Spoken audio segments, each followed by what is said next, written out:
আসসালামু আলাইকুম, welcome back to my channel. সুপ্রিয় দর্শক, আশা করছি সবাই ভালো আছেন।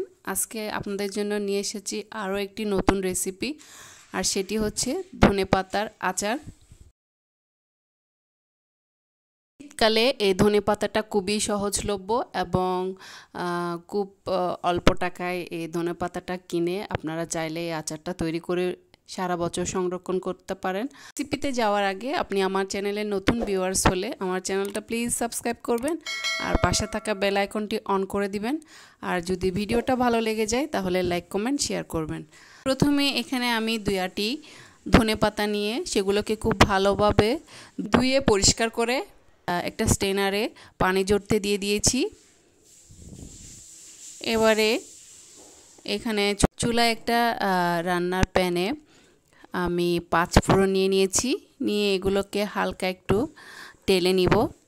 টেলে নেওয়ার পর এরপরে হালকা একটু গুঁড়া করে নিব। এবারে চুলায় সেম রান্নার প্যানে আমি ধনেপাতাগুলোকে, যেগুলোকে আমি পানি ঝরিয়ে নিয়েছি, সেগুলো এবং কয়েকটা কাঁচামরিচ একসাথে দিয়ে দিব। এবারে একটি কাঠি দিয়ে ধনেপাতাগুলোকে খুব ভালোভাবে নেড়ে নিচ্ছি, যাতে ধনেপাতার মধ্যে থাকা এক্সট্রা পানিটা শুকিয়ে যায়। চুলার হিটে সেজন্য খুব ভালোভাবে নেড়ে নিচ্ছি। যেহেতু পানিটা থাকলে আচারটা নষ্ট হয়ে যাওয়ার সম্ভাবনা বেশি থাকবে, সেজন্য চেষ্টা করবেন পানিটা একটু শুকিয়ে নিয়ে ফেলতে। যেহেতু এখানে আমি কোনো এক্সট্রা কোনো প্রিজারভেটিভ বা সিরকা ইউজ করব না, তাই কোনোভাবে পানিটা রাখা যাবে না। ধনেপাতার মধ্যে থেকে সকল পানিটা যথাসম্ভব চুলায় শুকিয়ে নেওয়ার চেষ্টা করবেন।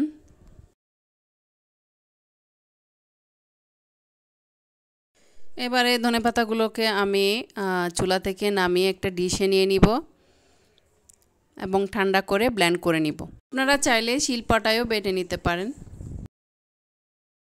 এবার একটি বাটিতে কিছু তেঁতুলের বীজ নিয়ে তেঁতুলের একটা পাল্প তৈরি করব, সেজন্য আমি তেঁতুলগুলোকে নিয়েছি।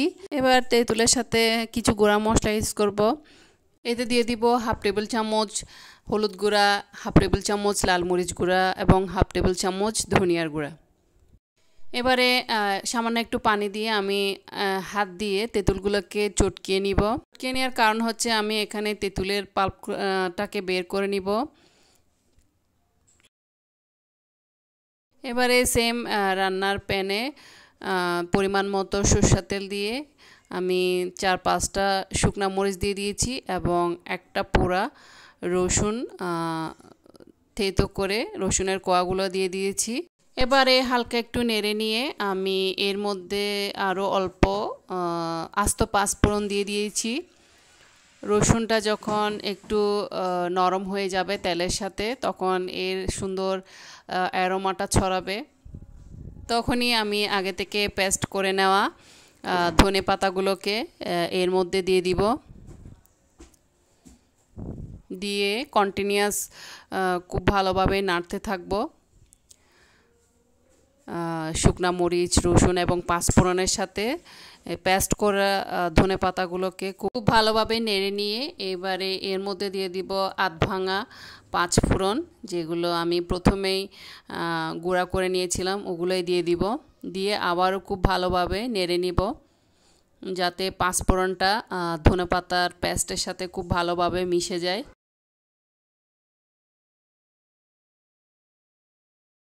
এবারে দিয়ে দিব স্বাদ মতো লবণ। লবণ দেওয়ার পর আবারও খুব ভালোভাবে ধনেপাতার পেস্টগুলোকে নেড়ে নিব। এবারে তেঁতুলের পেস্টগুলোকে ধনেপাতার পেস্টের সাথে দিয়ে দিব, দিয়ে খুব ভালোভাবে নেড়ে নিব।